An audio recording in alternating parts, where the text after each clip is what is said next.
Sportscenter. I'm Chris Berman. Well, let's get straight to the action. In our first game this week, we had the Browns put on a display and win by 21 points. The Bears lost this one, but will stay at number 3 in the NFC North. Darren Sharper played well despite the loss and showed us why he's ranked up at the top of the league. In a long-standing NFC rivalry, we had the Eagles pick up win number 7.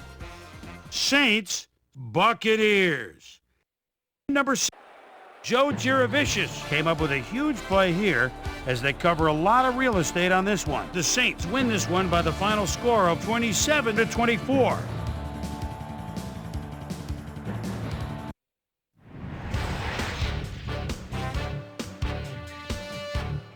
Aaron Brooks went to the end zone 4 times and helped his Chargers beat the Chiefs.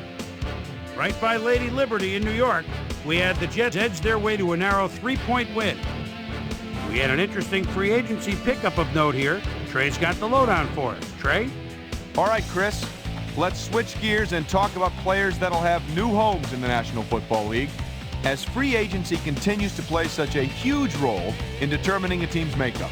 Tyrone Carter will be playing his football elsewhere, though perhaps not for as much as he would have liked. 4 years, $2.9 million. Lee Mays will also have a new address for a while as he signs a 4-year contract with the Ravens. Bowman will be moving on from his current address, and he gets a pretty good deal to do it. 2 years, $2.2 million. Colts, 49ers. He gets Edgerrin James is at the 25-yard line, and boy, his line's been doing a good job for him today. And here they go again. Bounces outside, makes the move himself at the 25. Touchdown! The Colts go on to win this by the final score of 34-17. Up at Lambeau Field, we had the Packers get squeezed out by 4 points. The Bengals exploded for 500-plus yards from their offense in their win at Paul Brown Stadium.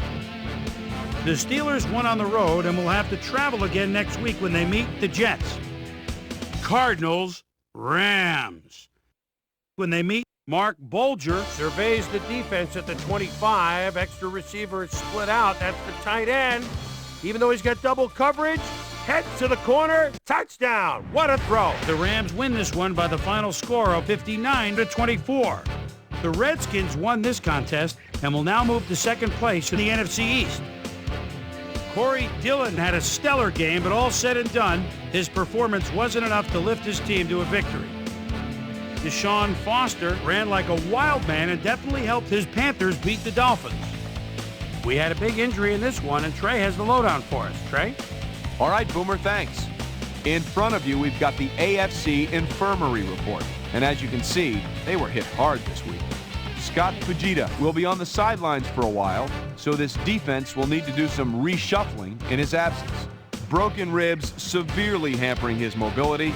They'll keep him out for the rest of the regular season. There's a chance, however, they'll get him back for the playoffs. In front of you, we've got the NFC list. And as you can see, they could form their own mash unit.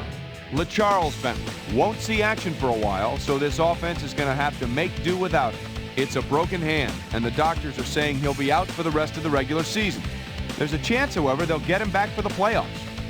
Now, on to even bigger news, as you may have already heard. Hogan is done for the year, as he'll watch the rest of the season from the sidelines, and they'll be scrambling now to find someone that can fill his shoes. Now we'll move on to our top story of the day. Steve Smith is going to find himself in street clothes for the time being, and that'll be a major blow to this club. So that'll do it for now. Chris, let's send it back to you. Seahawks, Lions. Cohen is at the 25-yard line, and boy, his line's been doing a good job for him today. And here they go again.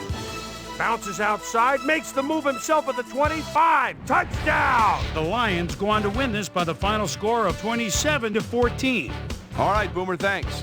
Just 2 weeks to go until the playoffs arrive, and just as we do every year, we're looking at a number of interesting races as teams jockey for position. We'll start it out in the AFC. Meanwhile, let's take a look at how things stand over in the NFC.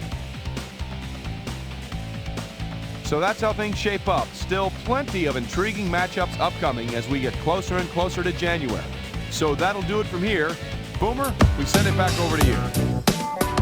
So with just 2 weeks to go now, still plenty to be decided before January rolls around. But first, my prime-time players' game balls go out to these men, each helping their team down the stretch.